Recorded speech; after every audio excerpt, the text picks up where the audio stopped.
Good morning, students. Hope you are fine and safe at your home and are studying well. Welcome you all in the class 5th Science. I am your science teacher. In the last class, we have studied about the vegetative propagation. And today, we shall discuss about the advantages of vegetative propagation and the reproduction through seeds. So let us start with the revision of vegetative propagation. And then we shall start the advantages of vegetative propagation. हमने vegetative propagation में study किया था कि जो plants के different parts होते हैं like roots, stem, leaves, इन सब से किसी न्यू प्लांट का प्रोडक्शन vegetative propagation कहलाता है। आज हम vegetative propagation के एडवांटेजेस को स्टडी करेंगे। तो क्या क्या बेनिफिट है, क्या क्या उससे लाभ होता है, क्या क्या एडवांटेजेस है vegetative propagation। अगर हम एक वेजिटेटिव प्रोपगेशन से किसी न्यू प्लांट के प्रोडक्शन को किसी सीड से नए प्लांट के प्रोडक्शन को कंपेयर करें तो हम देखते हैं कि जो वेजिटेटिव प्रोपगेशन है ये एक अच्छा मेथड है किसी नए प्लांट के प्रोडक्शन में। सो इसके एडवांटेजेस हैं। फर्स्ट एडवांटेजेस है, यहाँ पर फर्स्ट एडवांटेज है vegetative propagation is a faster method to produce a new plant.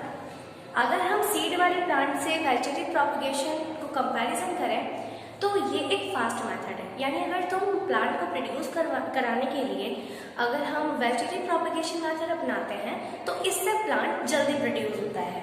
Number second, it is very useful method for production of seedless plant. ये एक यूजफुल मेथड है, मतलब अगर ऐसे कोई प्लांट जैसे सीडलेस होते हैं जिनमें बीज नहीं होते, जैसे बनाना, ग्रेप्स, कैरेट, रेडिश, तो इस तरह के प्लांट्स को प्रोड्यूस कराने के लिए ये बहुत अच्छा मेथड है। Third point is the plants produced by vegetative propagation bear flowers and fruits earlier than the new plant produced by seeds. अगर हम वेजिटेटिव प्रोपगेशन को सीड वाले प्लांट से कंपैरिजन करते हैं तो वेजिटेटिव प्रोपगेशन से प्रोड्यूस हुए नए प्लांट्स में फ्लावर्स एंड फ्रूट्स जल्दी आ जाते हैं।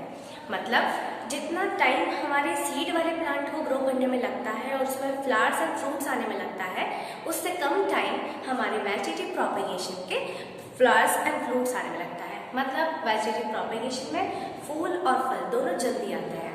तो ये हुए कुछ एडवांटेजेस वेजिटेटिव प्रोपगेशन के। Now we are going to start a new topic that is reproduction through seeds. Seeds के द्वारा यानी सीड से किस तरह से रिप्रोडक्शन होता है।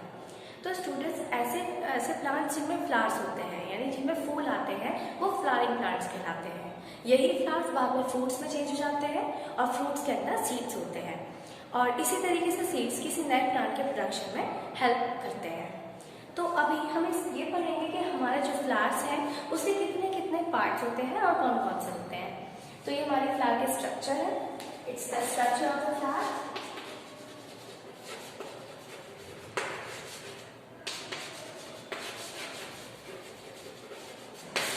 Now we shall study the different parts of the flowers. तो देखो एक फ्लावर्स के मेनली 4 पार्ट होते हैं।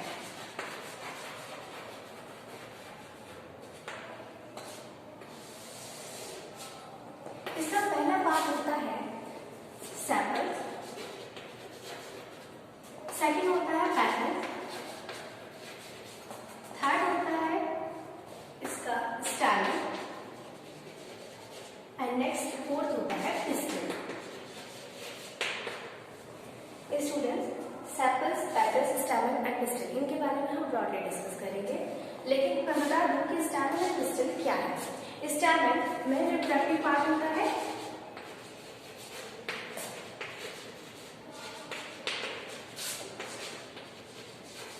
ये मेन रिप्रोडक्टिव पार्ट है and pistil female reproductive part है। ठीक है। स्टैमेन को अगर हम डिवाइड करें तो स्टैमेन में फर्दर 2 टाइप से डिवाइड हो सकता है। स्टैमेन को हम फिलामेंट एंड एंथीलिया में डिवाइड करते हैं एंड फीमेल रिप्रोडक्टिव पार्ट भी 3 तरह से डिवाइड हो सकता है। इसको भी हम फर्दर 3 तरह से डिवाइड करते हैं। ये होता है हमारा स्टाइमा, स्टाइल एंड ओवेरी। तो इस तरीके से ये हमारी फ्लावर्स के पार्ट्स के बारे में हुआ कि फ्लावर्स के डिफरेंट 4 तरह के पार्ट्स होते हैं। Sepals, petals, stamen and pistol. बात करें अगर हम स्टैमेन की एंड पिस्टल की, तो स्टैमेन मेल रिप्रोडक्टिव पार्ट है and pistol female reproductive part है। मतलब कि ये ऐसे पार्ट्स हैं जिनके थ्रू रिप्रोडक्शन होता है, यानी आगे जाकर फर्टिलाइजेशन के थ्रू फ्रूट्स एंड सीड्स बनते हैं। तो स्टैमेन को हम फर्दर 2 टाइप से डिवाइड कर सकते हैं, फिलामेंट एंड एंथर। एंड इसी तरह से पिस्टल को हम 3 तरह से डिवाइड कर सकते हैं, स्टाइमा, स्टाइल एंड ओवरी। अब हम इन पार्ट्स को ब्रॉडली समझते हैं कि ये कौन कौन से होता है, उनका क्या क्या फंक्शन होता है। तो सबसे पहला पार्ट आता है हमारा सेपल। तो स्टूडेंट्स, सेपल हमारे फ्लावर्स के सबसे नीचे लीफ जैसी स्ट्रक्चर होती है। आपने देखा होगा कि फ्लावर्स के नीचे जो लीफ जैसी स्ट्रक्चर होती है वो कहलाती है सेपल्स।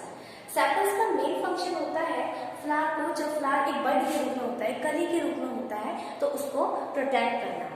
तो उसको प्रोटेक्शन कौन प्रोवाइड कराता है? सेपल्स। ये एक लीफ जैसी स्ट्रक्चर होती है कि जब हमारा जो फूल है वो कली के रूप में होता है तो उसको चारों तरफ कवर करके रखती है ताकि हमारी बड को प्रोटेक्शन मिल सके। सेकेंड आता है पेटल्स, जो हमारे फ्लावर्स में सबसे अट्रैक्टिव पार्ट होता है। फ्लावर्स में सबसे अट्रैक्टिव पार्ट कहलाता है हमारा पेटल्स। आपने देखा होगा कि हमें डिफरेंट फ्लावर्स उनके कलर से पसंद आते हैं, यानी उनका कलर हमें अट्रैक्ट करता है। तो अलग अलग फ्लावर्स के जो अलग अलग कलर्स होते हैं वो बेसिकली वो जो पार्ट है उनका जो हमें अपनी तरफ अट्रैक्ट कर रहा है, इवन इंसेक्ट्स को अपनी तरफ अट्रैक्ट करता है पॉलिनेशन के लिए, वो पार्ट कहलाता है आपका पेटल्स। इसको हम हिंदी में कहते हैं पंखुड़ियाँ। तो इसी तरह से हमारे फ्लावर्स की जो डिफरेंट सी ये पंखुड़ियाँ हैं ये कहलाती है पेटल्स। ठीक है। एंड सेपल्स मैंने बताया ये लीफ जैसी स्ट्रक्चर। तो पेटल्स का मेन फंक्शन क्या है? इंसेक्ट्स को अपनी तरफ पॉलिनेशन के लिए अट्रैक्ट करना। नेक्स्ट पार्ट होता है स्टैमेन। स्टैमेन एक मेल पार्ट है, यानी एक मेल रिप्रोडक्टिव पार्ट है। तो स्टैमेन को 2 टाइप से डिवाइड करते हैं, फिलामेंट एंड एंथर। तो स्टूडेंट्स यहाँ पर अगर हम इसका ही पार्ट बनाते हैं,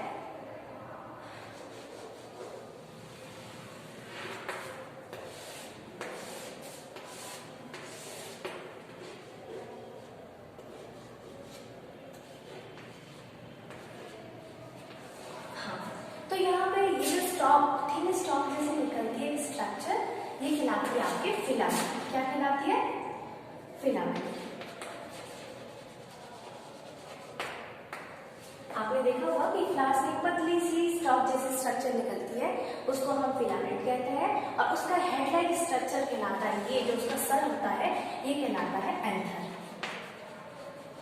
स्टूडेंट्स, पॉलन ग्रेन्स एंथर के अंदर होते हैं। आगे हम स्टडी करेंगे कि पॉलन ग्रेन्स का क्या काम होता है, उसका क्या फंक्शन होता है।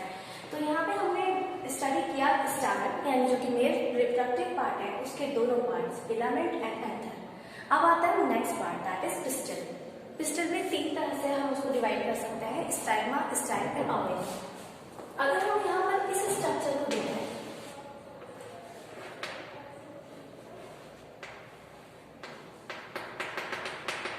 तो ये थोड़ी सी जो स्वेलन स्ट्रक्चर होती है, यानी थोड़ा फूली हुई स्ट्रक्चर, इसको हम कहते हैं ओवरी। फर्टिलाइजेशन के बाद यही फ्रूट बन जाती है, और जहाँ इसके अंदर ये स्ट्रक्चर्स है, ओवरी के अंदर से ये छोटी छोटी स्ट्रक्चर होती है जिसको हम ओव्यूल्स कहते हैं। ये कन्वर्ट हो जाती है सीड्स में। ओवरी सब होते हुए ऊपर जाते हुए जो पतली सी स्टॉक जैसी स्ट्रक्चर होती है ये कहलाती है आपकी स्टाइल। ये स्टाइल है, और स्टाइल जहां पर एंड होती है, ये बैग लाइक स्ट्रक्चर है, ये कहलाती है आपकी स्टाइल। तो इस तरह से हमारे फ्लावर्स के डिफरेंट पार्ट्स हमने स्टडी किए, और यहाँ पर ये कंप्लीट हो जाते हैं। अब आगे हम इनका प्रोसेस पढ़ेंगे कि पॉलिनेशन प्रोसेस क्या होता है, कैसे एक फ्रूट कन्वर्ट हो जाता है, कैसे ओवरी कन्वर्ट होती है फ्रूट में, और ओव्यूल्स कन्वर्ट होते हैं सीड्स में। वो प्रोसेस हम आगे पढ़ेंगे। आज के लिए हम यहाँ पे रखते हैं, ठीक है। आई होप कि आपको ये समझ आया होगा। डाउट्स हैं आप मुझसे पूछ सकते हैं। See you then, bye bye, take care.